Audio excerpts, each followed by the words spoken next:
some sort of strumpet out here that is staking claims on Juan Dixon. And I just want to say, y'all stop it. Strumpet. That's all I'm going to say. Do you have anything to say? Okay. So I debated on whether, like, addressing this because, you know, I don't really give attention to stuff like this. Right, and true. to people who want attention. But I figured there were a lot of lies and things being misconstrued.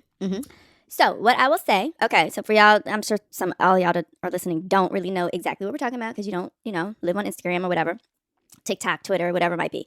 Young lady came forward talking about she and Juan dated during COVID, and then she shows this like hotel receipt with his name on it. Right. Okay, that's like that's legit. I don't know. I mean, that's the premise of the allegation. Right. Exactly. Yeah. So. What I want to okay, so what I want to say, first of all, I was aware of the situation before we filmed season 7. Right.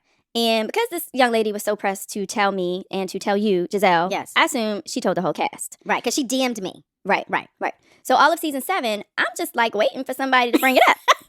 Because, Karen is good for thinking she got some tea. Right. Or anybody. I mean, like that's our life. You know what I'm saying? So I'm just ready for it. I'm waiting for it.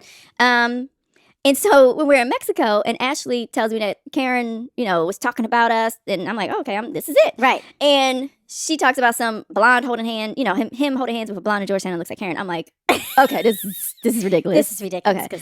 Right. Whew. So that was, it was kind of comical to me. So then we go down that road. But however, I was already aware of the situation and I expected to talk about it on season 7. Right. Now, the situation when it was presented to me was discussed. It was handled. It was something we had to work through, you know.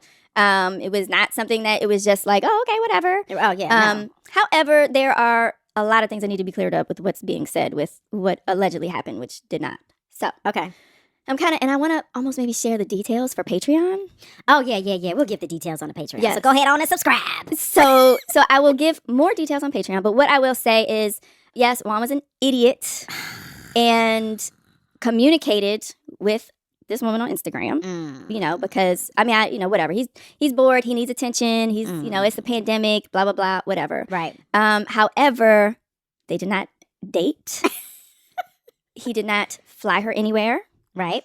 And there is a reason why his name is on a hotel receipt, which I will share on Patreon. Yes. Boom. And the reason is not because he asked her to come and was volunteered to pay for this hotel room. Right.